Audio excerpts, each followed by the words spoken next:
Terus bagaimana hubungan dengan anak saya yang sekolah di pesantren, Pak? Muhammad sallallahu alaihi wasallam. Terima kasih, Bapak. Perjalanan hidup yang panjang.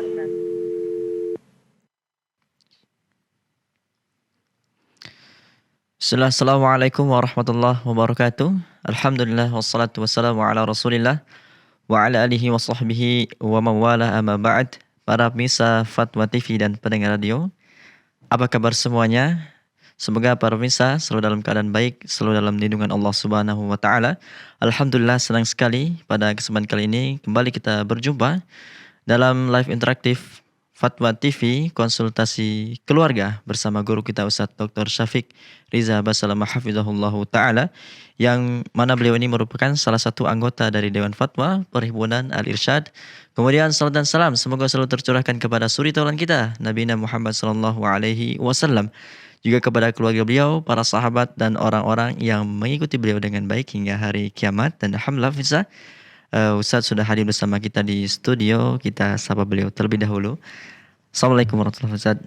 Waalaikumsalam warahmatullahi wabarakatuh. Ahlan bika. Ya, gimana kabarnya? As'adallahu lailatak, alhamdulillah bi khairin wa afiyah. Antum gimana kabarnya? Alhamdulillah. Jazakumullah khair Ustaz sudah hadir bersama kami di studio Ustaz. Ana juga senang bisa kumpul sama antum di sini nih. Barakallahu fiik. Insyaallah. Ya, demikianlah misal, alhamdulillah sudah kita sapa Ustaz, dan alhamdulillah Ustaz dalam keadaan baik dan insyaallah siap menjawab keluhan-keluhan para pemirsa ya, pertanyaan-pertanyaan para pemirsa baik itu penelpon ataupun dari website yang sudah kami sediakan. Dan kami juga menginformasikan bahwasanya live interaktif kita pada kesempatan kali ini juga disiarkan oleh beberapa stasiun radio. Ada Radio Sahabat Tegal, Radio MD FM Probolinggo, Radio Amuba Pangkal Pinang, Radio Sago FM Sumatera Barat, Radio Al-Hikmah Banyuwangi, Radio Tuah FM Riau, Radio Madinah Caruban, dan Radio Mas FM Sragen. Kami ucapkan jazakumullah khairan atas partisipasinya dalam menyiarkan live interaktif kita pada kesempatan kali ini.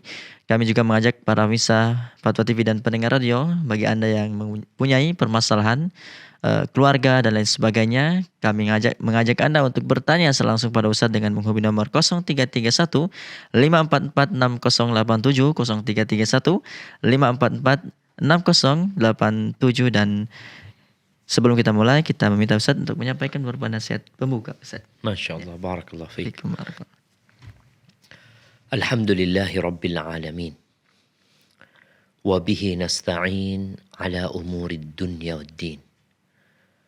Wassalatu wassalam ala sayyidil mursalin wa imamil muttaqin, qaidil ghurril muhajjalin, sayyidina wa maulana Muhammadin wa ala alihi wa ashabihi ajma'in. Amma ba'd. Ahibati fillah, semuanya sedang dalam perjalanan. Sebagian orang salah jalan sehingga dia tidak pernah sampai ke tujuan. Sebagian orang benar jalannya, tapi dia malas sehingga tatkala kawan-kawannya bersungguh-sungguh bersemangat untuk menuju ke tujuan bersama, dia ketinggalan. Dan dalam kehidupan kita, boleh jadi pasangan hidup kita termasuk yang menjadikan jalan kita jadi lambat. Bahkan boleh jadi kita salah jalan. Allah Azza wa Jal mengatakan, Ya ayyuhalladzina amanu, inna min azwajikum wa auladikum aduwwan lakum fahdharuhum. Kata Allah, wahai orang-orang beriman, sesungguhnya ada sebagian dari pasangan hidup kalian dan anak-anak kalian yang merupakan musuh buat kalian. Bayangin ya, pasangan hidup kita yang setiap hari kita bersamanya, kita membutuhkan keberadaan dia, anak-anak kita yang merupakan harapan masa depan, yang merupakan perhiasan kehidupan. Ternyata ada sebagian di antara mereka yang menjadi musuh buat kita, yang menghalangi perjalanan kita menuju kepada Allah Azza wa Jalla. Bahkan kadang-kala membuat sebagian orang tua jadi salah jalan gara-gara mereka. Terus apa yang harus dilakukan? Fahdharuhum, hendaklah kalian berhati-hati. Jangan dibiarkan. Tapi kita berhati-hati dengan terus memperbaiki. Wa in ta'fu wa tasfahu wa taghfiru fa innallaha ghafurur rahim. Tapi kalau kalian memaafkan mereka, ya, tidak memberikan sanksi kepada mereka, mengampuni mereka, maka sesungguhnya Allah itu Maha Pengampun dan Maha Pengasih. Ada sebuah kejadian. Kejadian ini 1435 tahun yang lalu. Atau 34 tahun yang lalu. Rasulullah SAW bersama para sahabatnya pergi ke Tabuk. Ini perang terjauh dan perang terakhir yang dihadiri oleh Rasulullah SAW. Beliau mewajibkan semua untuk berangkat. Yang punya kemampuan berangkat. Nggak boleh satupun untuk tinggal di kota Madinah kecuali karena uzur. Berangkatlah Rasulullah SAW bersama pasukan terbanyak yang pernah terkumpulkan bersama Nabi SAW. Yaitu 30.000 sahabat. Sehingga kalau ada yang gak ikut, mungkin gak ketahuan dari banyaknya pasukan itu jamaah. Di antara sahabat yang gak berangkat, itu namanya Abu Khaythamah radhiyallahu ta'ala anhu. Jadi dia cerita nih, bahwa pada waktu itu dia gak punya alasan untuk tidak ikut bersama Nabi SAW. Pasukan berangkat, setelah beberapa hari Nabi SAW meninggalkan kota Madinah. Abu Khaythamah ini masuk menjumpai istrinya. Disebutkan dia punya 2 istri. Dia mendapati kedua istrinya sedang berada di kebun. Dia punya kebun, di kebun itu ada model ya mungkin gazebo, rumah seperti villa kecil di dalam kebun itu. Dan kedua istrinya ini punya gazebo masing-masing. Keduanya sudah menyirami gazebonya, mempersiapkan makanan. Ketika masuk Abu Khaythamah ini, disebutkan qama ala babil arish. Beliau berdiri di depan pintu gazebo itu, di dalam kebunnya. Fanadhara ila imra'atayhi. Dia memandang kepada kedua istrinya. Dan apa yang dilakukan oleh keduanya mempersiapkan kenyamanan untuk dirinya.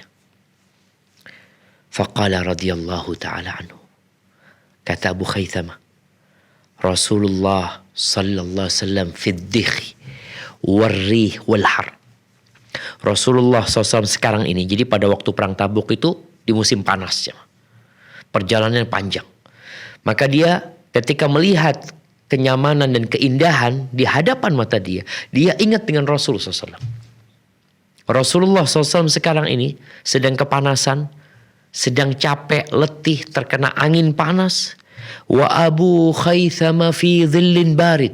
Sedangkan Abu Khaythamah, yakni dirinya, sedang berada dalam naungan yang dingin, makanan yang tersedia, dan istri yang cantik, dan dia berada di hartanya, tinggal di sana. Ma hadza binnis. Kata dia, ini gak fair, kata dia. Ini gak benar kayak gini. Thumma qala li zawjatayhi. Kemudian dia berkata kepada kedua istrinya, apakah tidak, wallahi la adkhulu arish wahidatin minkuma.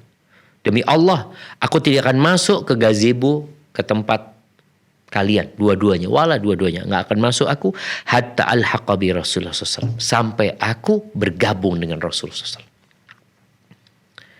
Kata Abu Khaythamah, fahayyi ali zadan, persiapkan bekalku, karena dia akan berangkat sendirian. Maka kedua istrinya mempersiapkan bekal kendaraan bagi dia. Kemudian naik Abu Khaythamah ontanya, berangkat menuju ke Tabuk. Dia ikutin jalannya Rasulullah SAW. Hatta adrakahu di Tabuk. Sampai ketemu Nabi SAW di Tabuk. Artinya pasukan ini udah sampai ke Tabuk sana. Perjalanan itu 700 km. Bayangin ditempuh oleh Abu Khaythama sendirian. Dengan ontanya yang bekal dicukupkan memang untuk perjalanan yang panjang itu. Hatta idza dana min Rasulillah SAW wa huwa nazilun bi Tabuk qala an-nas. Ketika dia sudah mendekat ke tempat singgahnya Rasul SAW bersama pasukan, orang-orang pada mengatakan, hadza raqibun ala tariq muqbil. Ya Rasul, ini ada orang yang sedang naik kendaraan, kayaknya menuju ke sini dia tuh. Faqala Rasulullah SAW, kun Aba Khaythama. Mudah-mudahan ini Abu Khaythama nih. Ini orang ini mudah-mudahan Abu Khaythama. Faqala nas. Ketika terus mendekat pengendara ini, orang-orang mengatakan, ya Rasulullah, huwa wallahi Abu Khaythama. Demi Allah ya Rasulullah, itu Abu Khaythama yang datang itu. Akhirnya Abu Khaythama turun, mendudukkan ontanya, kemudian dia mengucapkan salam kepada Rasulullah SAW. Wabaka, dia nangis. Maka Nabi SAW mengatakan kepada Abu Khaythama, Aula laka ya Abu Khaythama. Hampir saja engkau binasa, wahai Abu Khaythama. Hampir aja. Artinya telat ini Abu Khaythama. Pasukan udah nyampe. Abu Khaythama nyusul. Apa kata Abu Khaythama? Kitu ya Nabi Allah ahlik. Hampir saja aku wahai Nabi Allah binasa. Hancur hidupku. Gara-gara aku ketinggalan, gak ikut dengan engkau. Watazayyanat liyad dunia. Dunia itu berhias buat aku ya Rasulullah. Menggodaku dunia ini. Ya bagaimana dia melihat kedua istrinya, tamannya, makanan yang enak. Sedangkan perjalanan itu panjang, melelahkan. Apalagi sendirian dia. Watazayyana li mali fi aini. Hartaku menggodaku di kedua mataku. Wakittu an akhtarahu alal jihad. Hampir saja aku memilih dunia daripada jihad fi sabilillah. Gara-gara dunianya. Fastaghfara lahu Rasulullah SAW.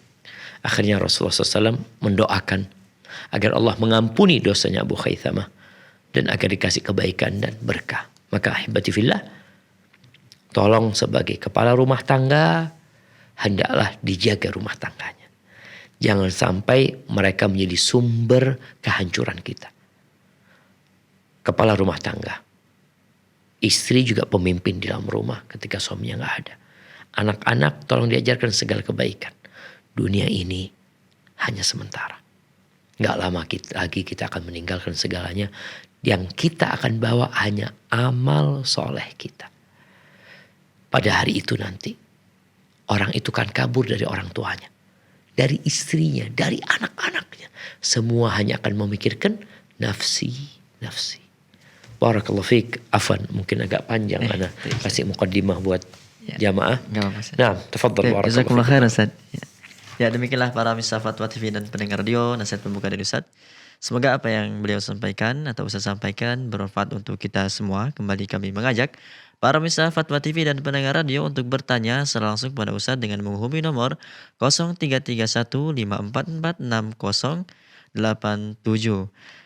Baik Ustaz, langsung saja kita bacakan pertanyaan yang sudah masuk di website kita dari Ibu Fikih Adinda di Jawa Barat, Kota Depok. Assalamualaikum warahmatullahi wabarakatuh. Waalaikumsalam warahmatullahi wabarakatuh. Izin bertanya, saya telah menjodohkan teman saya wanita yang seorang yatim dengan adik suami. Sekarang dia sering curhat masalah rumah tangganya, keuangan suami, pekerjaan, orang tuanya juga mertua. Saya jadi merasa bersalah. Apa yang harus saya sampaikan tanpa menyinggung perasaannya, karena yang saya baca dia terlalu berlebihan dalam menghadapi setiap masalah Ustaz. Masya Allah, barakallahu fiik. Iya ahibati fillah. Kita nih kadangkala kalau jodohin orang, kalau orang itu bahagia dengan rumah tangganya, gak ingat sama kita. Tapi kalau punya masalah, dia ingat ini yang jodohin anak fulan ini katanya. Sejatinya manusia itu kurang lebih, gak ada yang sempurna. Seorang wanita tatkala menikah dengan seorang laki-laki, hendaklah dia istikharah, musyawarah, mencari tahu tentang laki-laki yang akan dia nikahi, backgroundnya, keluarganya, sehingga dia menikah dengan seorang yang dia kenal. Walaupun nanti setelah menikah akan ada banyak hal yang baru dia akan kenal, yang mungkin dia tidak pernah mendapatkan informasi itu. Apa sikap seorang wanita? Maka bersabar menghadapi hal itu. Fa inna ma'al usri yusra. Itu sudah keputusan Allah Azza wa Jalla. Sesungguhnya bersama kesulitan itu ada kemudahan. Wa inna ma'al usri yusra. Bahkan Allah ulangi, bersama kesulitan ada kemudahan. Tinggal bagaimana kita bersabar menunggu kemudahan itu. Kalau bicara masalah harta, engkau terima suamimu apa adanya. Boleh jadi ketika engkau menikahin dia, mungkin dia punya pekerjaan tetap, setelah menikah ternyata dia di PHK. Atau boleh jadi ketika menikah denganmu di awal-awal usahanya maju. Kemudian ternyata ada badai yang datang membuat keuangan dia jadi berantakan. Engkau akan menghadapi mertua yang kadang-kadang gak cocok sama menantu. Apa sikapnya? Ya bersabar jemaah menghadapi hal itu. Selama perkara itu masih bisa dihadapi, ya dihadapi. Namun banyak perempuan ini lebih mengutamakan perasaannya. Ya. Sehingga yang ada sakit hati terus. Antum punya istri? Alhamdulillah. Pernah sakit hati? Iya, Ustaz. Iya kan? Sama lah. Semua perempuan kayak gitu. Nah, artinya itu hal yang wajar sebenarnya dia sakit hati. Kadang-kadang dia cemburu sama orang tua, cemburu sama keluarga antum ya. Ada hal lah yang terjadi dalam rumah tangga itu. Suami harus sabar juga gitu loh. Artinya suami sabar menghadapi istri yang seperti itu, istri juga bersabar. Selama hal-hal yang dihadapi itu sampaikan kepada adik iparmu tadi itu atau periparanmu, sampaikan kepada dia bahwasanya dunia ini diciptakan sebagai tempat ujian, bukan tempat bersenang-senang. Kesabaran dia akan berbuah keindahan. Kalau memang ada perilaku suami yang perlu diperbaiki, dia berusaha diperbaiki. Tapi katanya enggak, Ustaz, alhamdulillah suaminya baik, sebenarnya sih cuma masalah fulus. Jadi masalah fulus kadang-kadang jadi bencana, jadi masalah gitu loh. Padahal memang ya udah, perempuan ini fitnahnya harta ya, fitnahnya harta. Kadang-kadang dia harus lihat, ya kalau suamimu hanya mampu memberikan nafkah segitu, ya udah diterima. Karena yang menyebabkan orang itu bahagia bukan jumlah nominal yang banyak, tapi hati yang menerima. Maka kata Imam Syafi'i rahimahullahu ta'ala, "Idza kunta dza qalbin qanu'in fa anta wa malikud dunya sawa." Kalau engkau memiliki hati yang menerima, yang ridho, engkau sama raja yang menguasai dunia ini sama. Jadi intinya di hati. Maka mungkin ajak itu perempuan ke kuburan, ziarah kubur, ngelihat orang-orang yang susah. Sehingga dia akan merasa, oh ternyata hidupku lebih baik daripada mereka. Ngelihat rumah tangga yang berantakan, lihat suami yang mungkin KDRT ini itu. Sehingga dia mengatakan, enggak, alhamdulillah suamiku baik-baik. Maka mungkin dengan cara seperti itu dia akan menerima. Apalagi dia kan baru menikah. Jadi kan orang baru menikah itu kayak orang naik motor. Kadangkala dia nggak tahu ini remnya yang mana, pegang rem, oh ternyata remnya terlalu pakem gitu, seperti itu ya.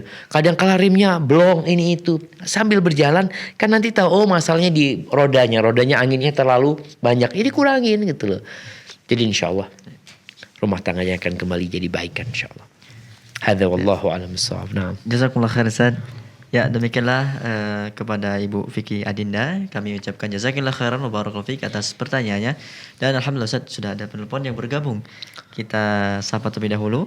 Ada Ummu Muhammad di Sumatera Utara. Assalamualaikum warahmatullahi wabarakatuh. Waalaikumsalam warahmatullahi wabarakatuh. Ya, silakan Ibu. Assalamualaikum Ustaz. Waalaikumsalam warahmatullahi wabarakatuh. Ahlan wa sahlan. Barakallahu fik. Nah. Ya, silakan Ibu. Semoga lindungan Allah dan keberkahan selalu diberikan kepada Ustaz dan tim Dewan Fatwa Ustaz ya. Allahumma amin. Jazakillah khairan. Begini Ustaz, Afwan Ustaz izin bertanya terkait permasalahan dengan ibu mertua Ustaz. Ya. Begini Ustaz, saya dan suami menikah awalnya tidak direstui oleh ibu dari suami. Ya. Ketika ditanya alasan tidak menyetujui, alasannya itu kurang jelas mengapa Ustaz.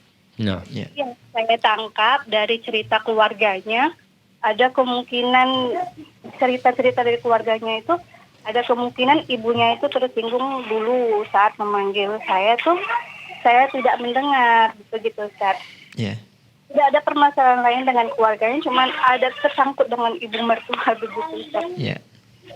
Nah, jadi singkat cerita orang tua suami yang laki-laki tetap menyetujui dan menyuruh untuk menikah. Ya. Jadi kan pernikahan Ustaz. Ya. Nah, jadi kejadian itu membuat ibu suami saya ini marah. iya. Ya.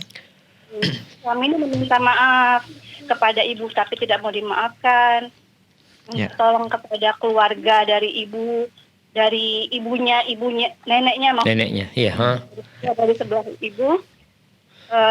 Masih juga belum mau terbuka hatinya untuk memaafkan gitu. Ya.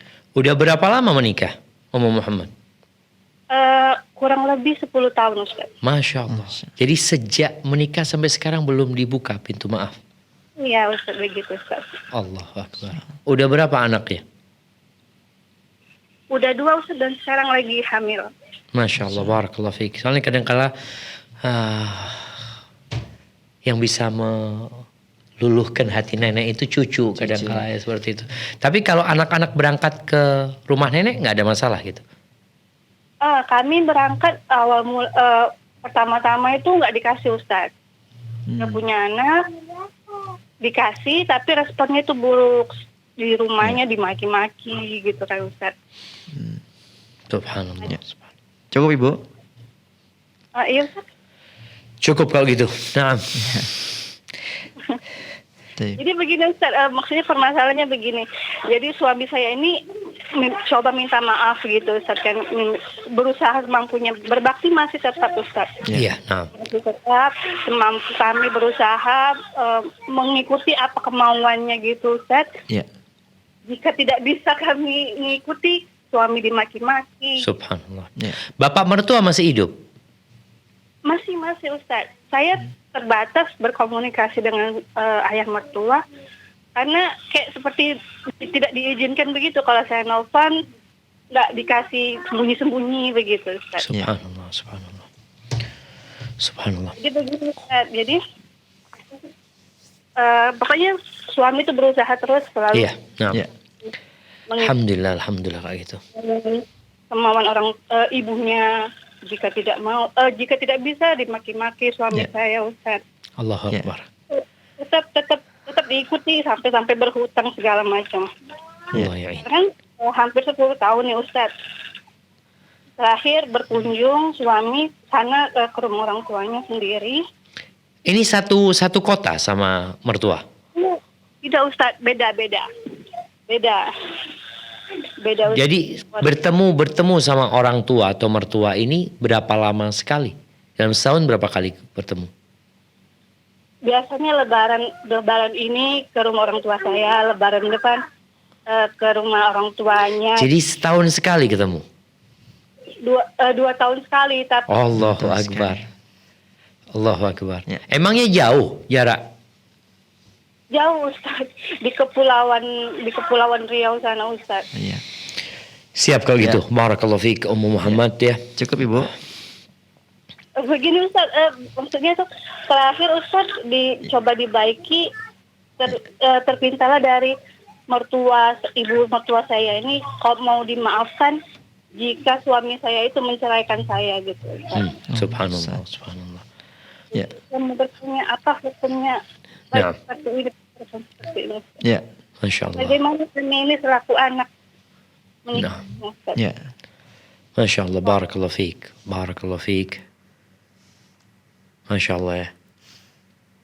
Subhanallah. Masalah orang itu bermacam-macam. Jadi para pemirsa Fatwa TV sepertinya ada yang seperti Ummu Muhammad ini.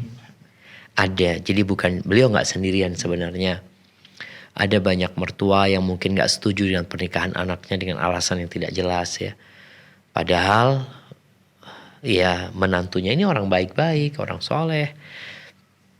Tapi apa yang harus dilakukan sekarang? Yang pertama, kadangkala orang tua menyuruh menceraikan anaknya. Pernah datang seorang kepada sahabat Nabi, Abu Darda. Dia mengatakan, ya Abu Darda, ibuku nyuruh aku menceraikan istriku. Sama nih kayak kisahnya Ummu Muhammad. Kata Abu Darda, aku tidak menyuruh engkau menceraikannya, tapi aku juga tidak menyuruh engkau tetap bersamanya, tetap bersamamu gitu loh. Namun aku mendengar Rasul SAW bersabda, al-walid awsatu abwabil jannah. Orang tua itu adalah pintu surga yang terbaik. Fa in syi'ta fa'adi dzalikal bab aw ihfadhu. Kalau engkau mau, engkau jaga pintu itu, engkau atau hilangkan pintu tersebut, terserah engkau gitu loh. Di sini para ulama menjelaskan bahwasanya ketika seorang ibu menyuruh anaknya menceraikan istrinya atau seorang bapak menyuruh anaknya menceraikan istrinya, apakah wajib anak taat dan nurut sama ibunya atau sama ayahnya? Sedangkan kita tahu cerai ini perbuatan yang paling disukai oleh iblis. Cerai ini. Karena akan membuat rumah tangga berantakan, anak-anak jadi nggak benar nantinya. Maka orang yang mau bercerai itu harus benar-benar mempertimbangkan. Oleh karena itu Allah Azza wa Jalla mengatakan kepada Nabi SAW, ya ayyuhan nabi, idza tallaqtumun nisa fatalliquhunna li'iddatihinna. Wahai Nabi, apabila kalian hendak menceraikan istri-istri kalian, maka ceraikan mereka pada masa iddah mereka. Jadi benar-benar harus mempertimbangkan apa maslahat atau mudarat ketika dia bercerai. Maka ana rasa Abu Muhammad sebagai seorang suami, dia yang tahu dengan kondisi yang ada. Pernah ada seorang datang kepada Imam Ahmad ya, dia mengatakan, ya Imam, bapakku nyuruh aku menceraikan istriku. Apa kata Imam Ahmad? Jangan kau ceraikan istrimu. Lalu orang ini masih ragu, ya Imam, ana mendengar Umar itu pernah menyuruh putranya menceraikan istrinya, kemudian dia ceraikan. Iya, betul. Kata Muhammad, hatta yakuna abuk mithla Umar. Sampai bapakmu seperti Umar, baru engkau ceraikan. Artinya harus dilihat pertimbangan orang tua itu apa. Baik, ana hanya ingin memberikan nasihat ya. Kalau dikatakan tadi ketemu sama orang tua setahun sekali, bahkan 2 tahun sekali ya, 2 tahun sekali. Nasihat ana, coba anak ini kalau benar-benar ingin ya, ingin berbaikan sama orang tua. Ini 10 tahun ya, 10 tahun kalau 2 tahun sekali, berarti cuma 5 kali ketemu kan. Cuma 5 kali. Jadi waktu yang lama itu, orang kalau jarang ketemu itu ya gak terlalu ada rasa ya sama orang tersebut. Tapi ketika dia sering ketemu, insya Allah itu akan jadi berkah dan kebaikan. Dan mudah-mudahan bisa merubah orang tuanya. Ada satu kisah jemaah, Anda dapat kiriman dari seorang ustadz ya. Ini tentang pertemuan orang tua sama anaknya. Jadi ada seorang bapak yang kaya raya, dia berangkat ke pengadilan mengadukan anaknya. Dia menuntut kepada anaknya agar anaknya memberikan nafkah kepada dia setiap bulan. Akhirnya sama pengadilan dipanggillah nih anaknya. Disampaikan kepada anaknya, bapakmu ini menuntutmu untuk engkau memberikan nafkah kepadanya setiap bulan.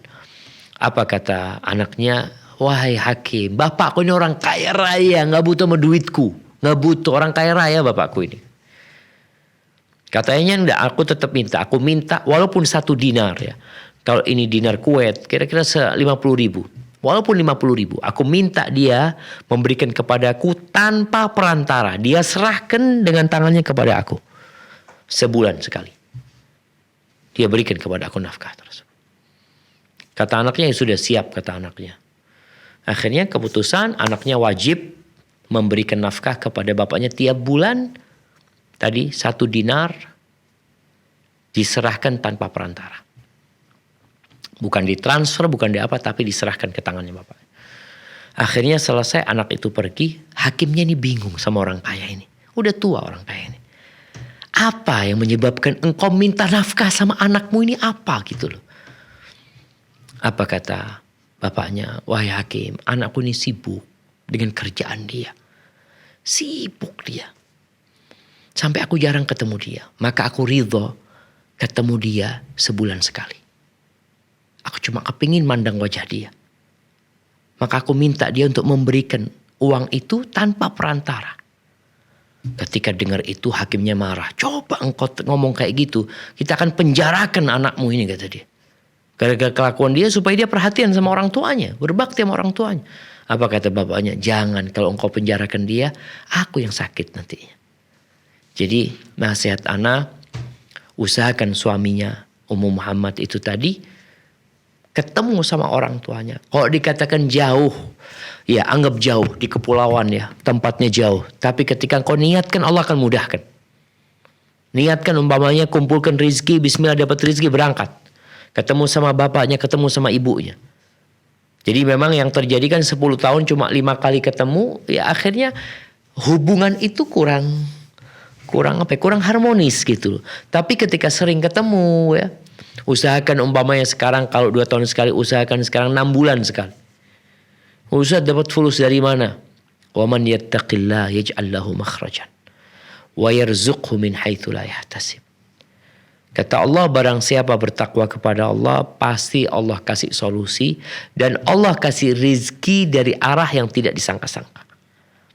Di antara pintu rizki itu, kita ini sering bekerja, lupa bahwasanya pintu rizki itu banyak. Istighfar, membuka pintu rizki. Silaturrahim. Yang kata Nabi SAW, Man ahabba ayyubsata lahu fi rizqihi wa yunsa lahu fi atharih falyasil rahimah. Barang siapa yang ingin diluaskan rizkinya, dipanjangkan umurnya, silaturahim, sambung rahimmu. Maka nasihat ana agar rumah tangganya jadi lebih baik, tolong Ummu Muhammad motivasi suaminya tiap 6 bulan kali pulang. Jauh bismillah lah. Yang penting datang ke sana, walaupun datang sehari, ketemu gimana kabarnya, datang ke sana pijit kaki bapaknya, pijit kaki ibunya, ya, ngobrol cerita tentang masa kecil ini itu. Nggak usah bicara tentang pernikahan, nggak usah bicara tentang Ummu Muhammad. Sampaikan kepada suami, jangan sebut nama istrinya, udah jangan. Datang ke sana sekedar untuk berbagi cinta dan kasih sama orang tua. Biasanya mereka seneng kalau ditanya cerita dulu ya. Ceritanya gimana aku dulu waktu kecil ya. Ini itu. Insya Allah ketika itu sering dilakukan. Kalau bisa lebih cepat lagi 3 bulan sekali umpamanya ya. Semoga hati orang tua ya menjadi luluh. Karena boleh jadi ibunya itu merasa menantunya ini mengambil anaknya. Seperti itu. Bayangkan 2 tahun sekali. Ya Allah ya. Seperti itu insya Allah. Tolong diusahakan. Dan semoga dengan doa dan usaha ini kondisi menjadi lebih baik. Barakallahu fikum. Jazakumullah khair Ustaz. Ya, demikianlah para pemirsa Fatwa TV dan semoga Allah Subhanahu wa taala selalu memberikan hidayah dan taufik dan kemudian kemudahan kepada Ummu Muhammad, keluarga dan para pemirsa semuanya. Kembali Ustaz kita angkat penelpon yang sudah bergabung, ada Bu Rosni di Riau. Assalamualaikum warahmatullahi wabarakatuh. Waalaikumsalam warahmatullahi wabarakatuh. Ya, silakan Ibu Rosni. Ya, Assalamualaikum warahmatullahi wabarakatuh. Waalaikumsalam warahmatullahi wabarakatuh. Ahlan wa sahlan. Ya, Kabar Bu Rosni? ada ya permasalahan yang memang sudah biasa gitu. Ya. Kemarin kan saya pernah cerita sama Ustadz masalah anak saya gitu. Nah. Jadi sekarang nampaknya nggak bisa dipertahankan juga rumah tangganya gitu. Udah 1 tahun lebih suaminya tidak pulang ke rumah dan tidak mengasih nafkah. Jadi anaknya 2 orang, yang satu udah umur 27 tahun, ya udah merantau di Jawa Timur, yang kecil udah 25 tahun, sekarang udah di kerja di DKI Jakarta. Ya. Jadi anaknya tidak senang meninggalkan ibunya sendirian di rumah. Jadi sekarang ditanya sama ibunya, bagaimana mama masih mau sama bapak? Karena Ya. bimbang bapak tidak pulang-pulang. Jadi kalau mama mau, mama tinggallah sama bapak dan kami tidak akan menengok mama lagi, kata anaknya diancam gitu. Jadi kalau ibu tidak mau lagi, kita uruskan cerainya ke pengadilan gitu. Ya. Ternyata kemarin pada tanggal 7 kemarin udah di sidang pertama gitu. Jadi suaminya tidak hadir. Nah, Jadi nanti tanggal 14 disuruh sidang kedua, disuruh membawa saksi. Ya. Andainya nanti tanggal 14 udah ada keputusan hakim ketuk Palu, bolehkah saya bawa anak saya ke Riau karena dia sendirian di rumah, lagipun dia tidak sehat, atau harus ditunggu masa idahnya 3 bulan dulu atau bagaimana? Ya. Masya Allah. Jelasnya Ustaz. Assalamualaikum warahmatullahi wabarakatuh. Waalaikumsalam warahmatullahi wabarakatuh. Ya, betul, Ustaz. Nah, ada beberapa masalah dalam pertanyaan tadi ya, yang Ana ingin memberikan arahan. Yang pertama, bagaimanapun sikap orang tua mungkin yang kurang bertanggung jawab terhadap anak-anaknya, sikap seorang ayah yang kurang baik kepada ibu anak-anaknya, jangan sampai membuat orang tua menanamkan kebencian kepada bapaknya. Karena tetap bagaimanapun itu bapaknya, dia wajib berbakti kepada bapaknya. Kalau memang tidak bisa dilanjutkan karena tujuan pernikahan ini adalah dia mendapatkan ketentraman, kedamaian, membangun rumah tangga yang harmonis. Allah mengatakan fa'imsakun bima'ruf au tasrihum biihsan. Kalau memang mau dijaga, dijaga dengan baik. Kalau enggak, ya udah pisah baik-baik. Sepertinya memang tidak bisa dilanjutkan. Kalau tadi dikatakan memang udah ke pengadilan, ya alhamdulillah sudah selesai. Kemudian kalau bicara gugat cerai, ini berbeda dengan cerai biasa. Iddahnya khulu itu 1 kali masa datang bulan. Ketika perempuan itu datang bulan. Jadi sekali dia datang bulan, udah selesai, dia bersih, dia selesai iddahnya. Maka kalau dikatakan apakah dia boleh pulang, ya kalau memang suaminya nggak ada di rumah, ya suaminya nggak ada di rumah, suaminya juga tidak memberikan nafkah kepada istrinya, ketika ada keputusan, ya nggak ada masalah. Sudah tadi mau dibawa ke Riau umpamanya, mau dibawa ke Pekanbaru, dibawa. Bismillah. Dan ya semoga itu menjadi yang terbaik. Cuma tolong diberikan nasihat kepada kedua anak tadi yang dikatakan kalau ibu balik sama bapak, anak-anak gak mau lagi menengok ibunya. Ini sebuah ancaman yang berisi pemutusan silaturahim. Padahal Rasul SAW mengatakan la yadkhulul jannah qati', gak masuk surga orang yang memutuskan silaturahim. Jadi walaupun terjadi perceraian, yang terputus itu hanya hubungan suami istri. Itu yang terputus. Sedangkan hubungan sesama Muslim, hubungan anak sama orang tua sama anaknya, itu gak pernah terputus gitu loh. Maka tolong kita memandang kepada perceraian ini sesuai dengan porsinya gitu. Jangan sampai kemudian tadi melebar sehingga putus yang namanya hubungan silaturahim. Hadza wallahu a'lam bissawab. Jazakumullah khairan, Ustaz. Ya, demikianlah Bu Rosni, kami ucapkan jazakallahu khairan wa barakallahu fiik atas pertanyaannya, dan semoga Allah Subhanahu wa taala selalu memberikan hidayah dan taufik dan kemudahan dalam segala urusan kepada Bu Rosni, keluarga dan para pemirsa semuanya. Dan kembali kami mengajak Anda yang mempunyai permasalahan keluarga dan lain sebagainya untuk bertanya langsung pada Ustadz dengan menghubungi nomor 0331544687, 0331544687, konsultasi keluarga. Kembali Ustadz kita bacakan pertanyaan. Ada pertanyaan dari Ibu Novi Umu Ari di Jawa Tengah, Kabupaten Kebumen. Assalamualaikum warahmatullahi wabarakatuh, Ustaz. Waalaikumsalam warahmatullahi Izin bertanya, saya selalu marah kalau melihat suami beramah-ramah, ngobrol, senda gurau dengan non-mahram. Bolehkah kekhawatiran atas dosa saya marah-marah pada suami saya tutup dengan bersedekah. Jadi niat saya bersedekah untuk menutup dosa marah-marah saya pada suami. Masya Allah, barakallahu fiik. Nah, ahibati fillah, marah itu bermacam-macam. Ada marah yang terlarang, tapi ada marah yang diperintahkan. Marah karena Allah mencintainya. Tapi ada marah yang karena Allah plus karena diri kita. Jadi kalau dikatakan tadi seorang istri ya, melihat suami beramah-ramah dengan wanita yang bukan mahram ya, maka seharusnya marahnya itu karena Allah. Dengan cara memberikan nasihat, memberikan arahan, memohon kepada suami agar dia menjaga diri, jangan sampai terfitnah dengan wanita. Kalaupun bicara dengan wanita, kadang-kadang gini, ada laki-laki yang ngomongnya biasa aja dia. Memang ada perlu dia ngomong sama perempuan, tapi ada perempuan yang genit ya. Ada perempuan yang genit yang menggoda dengan omongannya, dengan ketawa-ketawanya, dengan gurauannya. Padahal kita diperintahkan untuk menjaga pandangan kita, menjaga hati kita dari perempuan-perempuan yang memang mereka menggoda gitu loh. Jadi marahnya seorang istri tadi, kalau karena Allah Azza nggak apa-apa. Tapi jangan sampai marahnya nggak terkontrol ya. Jadi kadang-kala marah di depan orang ya.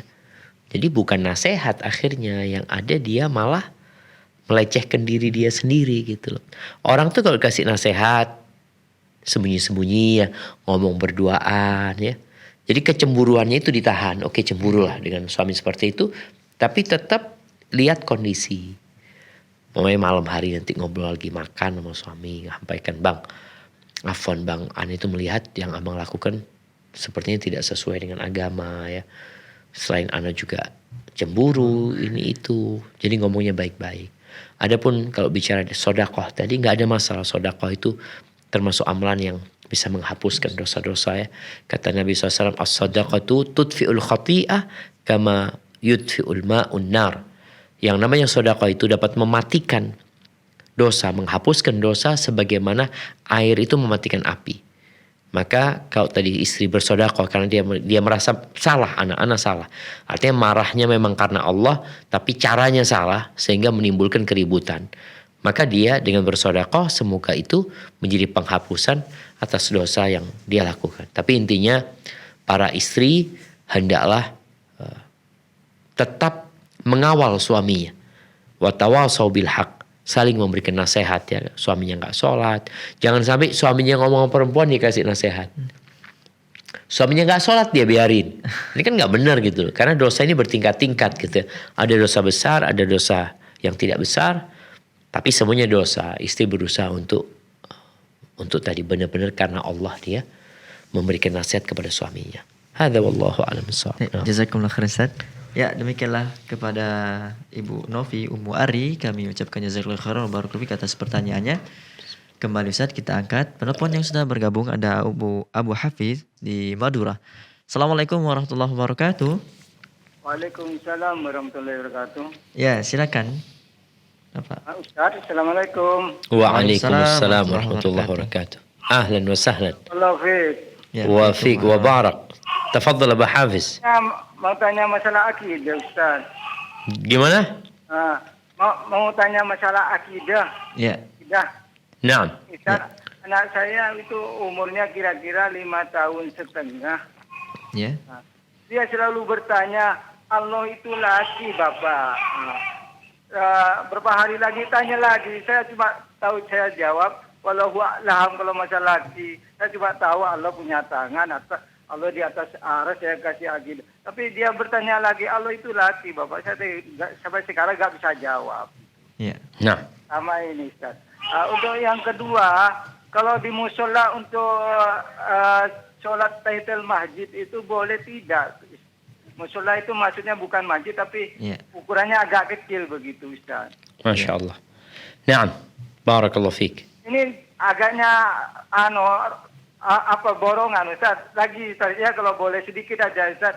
Kalau untuk tasyahud pertama boleh kita membaca doa kalau waktu tasyahud itu agak panjang Ustaz. Tasyahud pertama Ustaz. Naam. Barakallahu fiik. Ya. Assalamualaikum warahmatullahi wabarakatuh. Waalaikumsalam warahmatullahi wabarakatuh. Naam ahibati fillah. Allah Rabbul Alamin bukan makhluk. Dialah pencipta langit dan bumi. Laisa kamitslihi syai' wa huwas samiul basir. Sampaikan kepada anak, Allah itu tidak menyerupai siapapun gitu. Dan dia Maha mendengar, Maha melihat. Jadi tanamkan di diri anak kita bahwasanya Allah adalah pencipta langit dan bumi. Allah itu al-awwal, al-akhir. Kalau namanya makhluk itu ada awalnya, ada akhirnya. Allah nggak ada. Dialah yang awal, dialah yang akhir, Allah Azza wa Jalla. Maka ceritakan kepada anak bahwasanya Allah itu tidak seperti makhluk. Sehingga anak itu tidak menggambar, oh Allah itu laki, Allah itu seperti ini. Enggak. Kita tanamkan diri anak, Allah itu Rabbul Alamin. Dan tidak ada yang menyerupai Allah sesuatu pun. Laisa kamitslihi syai' wa huwas samiul alim. Katakan kepada dia, Allah itu Al-Hayyul Qayyum ya. Mungkin dengan cara seperti itu anak, ya namanya anak kecil ya. Mungkin dia pertanyaan itu entah dari mana, tapi yang jelas kita menjelaskan kepada anak kita bahwa tidak ada sesuatu pun yang menyerupai Allah Azza wa Jal. Wa huwas sami'ul basir. Tapi Allah Azza wa Jal dia Maha mendengar dan Maha melihat. Adapun berkaitan dengan pertanyaan kedua tentang sholat tahiyatul masjid di musola. Apabila musola itu memang masjid, artinya dijadikan sholat buat orang-orang gitu ya. Di situ sholat boleh jadi sholat 5 waktu atau sholat beberapa waktu. Seperti di kantor ya, kadang-kala sholatnya cuma sholat zuhur, asar ya, seperti itu. Atau ada yang 3 waktu sholat ya. Selama memang tempat itu dikhususkan untuk sholat dan orang-orang sholat di sana, maka tatkala kita masuk ke sana, ya kita tahiyatul masjid. Ada pertanyaan yang ketiga bicara tasyahud ya. Jadi memang tasyahud awal itu tidak sama dengan tasyahud akhir. Rasulullah SAW menyuruh kita memperbanyak doa itu sebelum salam. Jadi di tasyahud akhir. Tapi kalau memang kita tasyahud awal itu memang ngikutin imamnya lama banget ya. Seperti itu. Yang kau selesaikan tasyahudmu bersolawat kepada Nabi alaihi salatu wassalam di sana. Tapi ketika kadang-kala kita ini masbuk ya. Masbuk. Artinya imamnya tahiyat akhir, kita tahiyat pertama gitu loh. Sehingga kan panjang. Bolehkah kita berdoa? Nggak ada masalah. Jadi ketika memang waktunya ada, kita sudah menyelesaikan tasyahud kita, silahkan mau berdoa memohon kepada Allah Azza wa Jalla. Tapi yang mustajab itu adalah sebelum salam. Hadza wallahu a'lam bissawab. Nah, Jazakumullah khairan Ustaz. Ya, demikianlah kepada Abu Hafid di Madura. Kami ucapkan jazakumullah khairan wa barakallahu fiik atas pertanyaannya. Kembali kita angkat pertanyaan Ustaz dari Ibu Sri di Aceh. Assalamualaikum warahmatullahi wabarakatuh. Waalaikumsalam warahmatullahi wabarakatuh. Iya, silakan Ibu. Assalamualaikum warahmatullahi wabarakatuh. Waalaikumsalam warahmatullahi wabarakatuh. Ahlan wa sahlan. Masya Allah kita sampai Aceh sekarang. Insyaallah. Ya. Nah, silahkan Ibu Sri. Saya mau tanya, ini kan ada tetangga saya curhat sama saya. Ya. Ya. Suaminya itu ada penyakit gatal, kayak urat gitu di badannya. Itu kan dia kalau di begini tuh takut tertular gitu. Ya.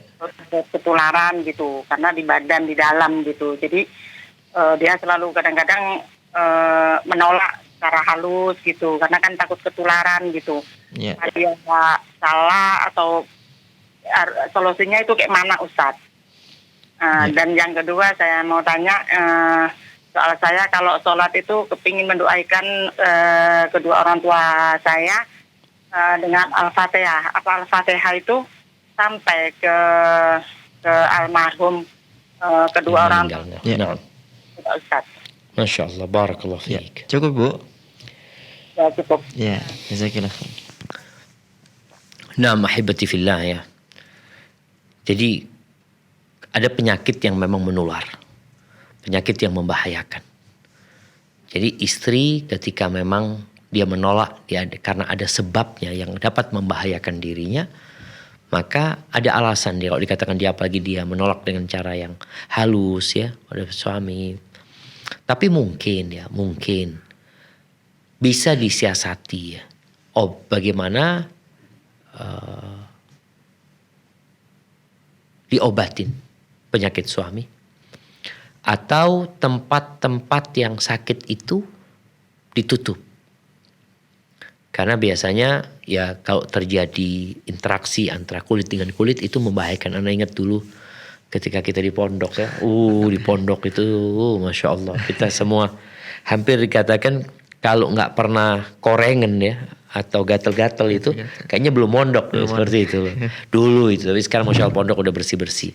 Jadi anak rasa yang perlu dilakukan istri adalah bagaimana mengobatin suami. Kalau memang tadi dikatakan penyakitnya itu ya sudah diobatin tapi gak hilang ya, dan ini dapat membahayakan istri, maka mungkin tadi dengan cara tempat yang sakit itu ditutupin ya, ditutupin dengan apalah seperti itu. Tapi kalau ternyata maaf penyakitnya ada di kemaluannya dan itu akan membahayakan dia, mama ya, maka di sini istri sebenarnya ya boleh menolak gitu loh, karena ada sebab yang membahayakan dia sebenarnya. Dan ya boleh jadi kalau memang itu menjadikan gak nyaman kehidupan rumah tangga, istri boleh gugat cerai gitu loh dalam masalah yang seperti itu. Tapi ana rasa kalau istrinya tadi menerima gak ada masalah, cuma urusan khawatir aja dia dalam masa sakitnya ini, mungkin tadi dengan cara ditutup. Dengan cara tempat yang sakit itu ditutupin. Adapun pertanyaan yang kedua ya, berkaitan dengan mengirim Al-Fatihah buat orang yang meninggal dunia. Jadi Allah Azza wa Jalla menyuruh kita berdoa. Ud'ullah. Berdoalah kepada Allah Azza wa Jalla.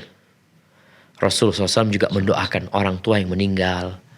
Bagaimana beliau mengajarkan doa kepada para sahabatnya. Allah juga mengatakan wa qur rabbirhamhuma kama rabbayani shaghira. Di situ tidak ada pengiriman bacaan, baik itu Al-Fatihah atau pengiriman surat-surat yang lainnya. Coba dilihat gitu. Apakah Nabi SAW ketika berdoa, beliau mulai dengan Al-Fatihah atau beliau kirimkan Al-Fatihah, kemudian para sahabat. Sepanjang yang Anda tahu tidak, mereka tidak melakukan itu. Adapun masalah bacaan Al-Quran, memang ada khilaf di antara para ulama. Apakah kalau kita baca Quran, kemudian kita hadiahkan kepada yang meninggal dunia? Sebagian mengatakan sampai, sebagian mengatakan tidak. Jadi masalahnya memang ada perbedaan pendapat di sini di antara para ulama. Terus apa sikap kita? Sikap kita supaya kita lebih yakin, ya hendaklah kita menjadikan bacaan Quran kita sebagai amal soleh kita. Kemudian kita bertawasul dengan amal soleh kita ketika berdoa memohon kepada Allah Azza wa Jalla. Jadi intinya kalau mau mendoakan orang tua langsung aja. Makanya baca Quran 1 juz kemudian berdoa memohon kepada Allah. Mengatakan ya Allah dengan bacaan Quranku ini aku minta engkau mengampuni kedua orang tuaku ya. Bertawasul dengan amal soleh sebenarnya. Jadi bukan mengirimkan bacaannya tapi menjadikan amal soleh itu sebagai tawasul kita kepada Allah untuk orang tua kita. Jadi silahkan sebelum salam mendoakan orang tua sambil mengatakan Allahumma ghfir lahu warhamhu, yang laki yang meninggal, atau Rabbi ghfirli wali walidayya warhamhuma kama rabbayani shaghira. Hada wallahu a'lam bissawab. Nah. Jazakumullah khairan Ustaz. Ya, demikianlah kepada Ibu Sri di Aceh, semoga bermanfaat. Kembali Ustaz kita bacakan pertanyaan. Ada dari Bu Rika Sri Hartati di Kalimantan Barat, Kabupaten Sintang. Assalamualaikum warahmatullahi wabarakatuh Ustaz. Waalaikumsalam. Bagaimana menghadapi dan cara menasihati suami yang suka main game online yang berbayar? Kalau dinasihati marah-marah dan keluar bahasa yang kasar. Dan kalau benar-benar marah emosi sampai mau main fisik. Padahal sebelumnya pernah duduk di kajian Ustaz. Masya Allah ya. Ya kita lihat game ini jemaah. Salah satu perampok waktu yang paling handal sekarang ini. Jadi kalau perampok harta itu kita akan laporkan ke kepolisian.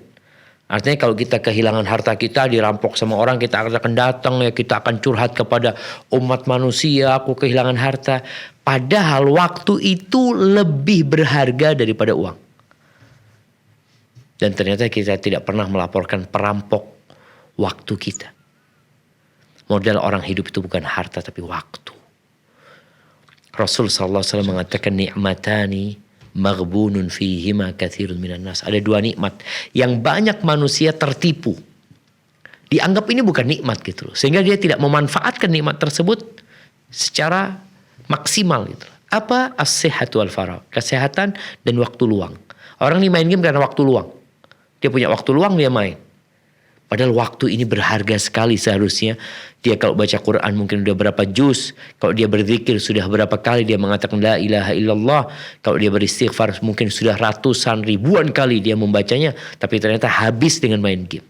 Dan orang kalau sudah kecanduan sama game. Mau orang tua, mau anak-anak. Jadi perilakunya berubah. Bahkan istri yang dia cintai jadi mungkin nomor 2. Dia lebih cinta sama game-nya. Kalau tadi dikatakan sampai marah-marah ya. Terus karena pertanyaan apa sikap istri gitu lah. Sikap istri mungkin kalau suaminya main game, ya udah duduk di sebelahnya baca Quran. Kalau sudah kasih nasihat nggak mau, ya sudahlah dampingi. Kalau kenapa kau di sini? Aku tuh kalau duduk sama abang tenang hatiku gitu.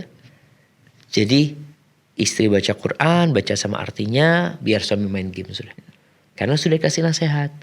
Mungkin dengan cara seperti itu suami jadi sadar sambil terus didoain ya. Kalau mau ngasih nasihat suami itu jangan pas waktu main game.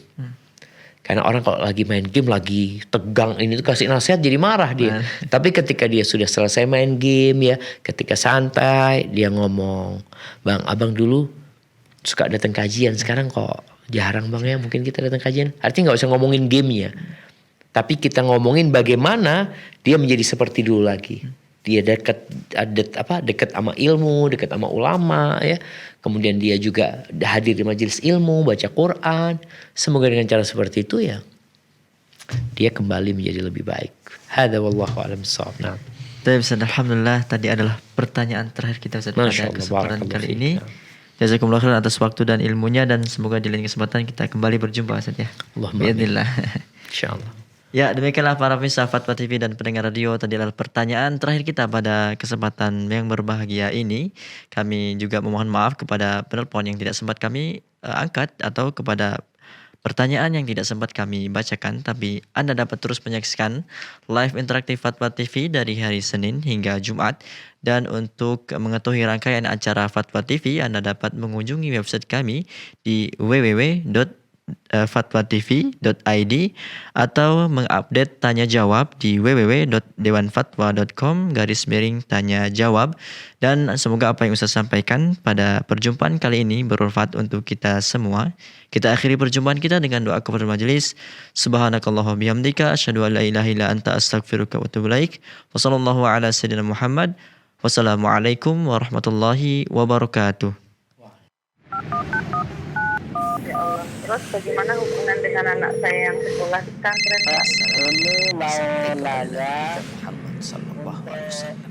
Terima kasih Bapak. Perjalanan hidup yang panjang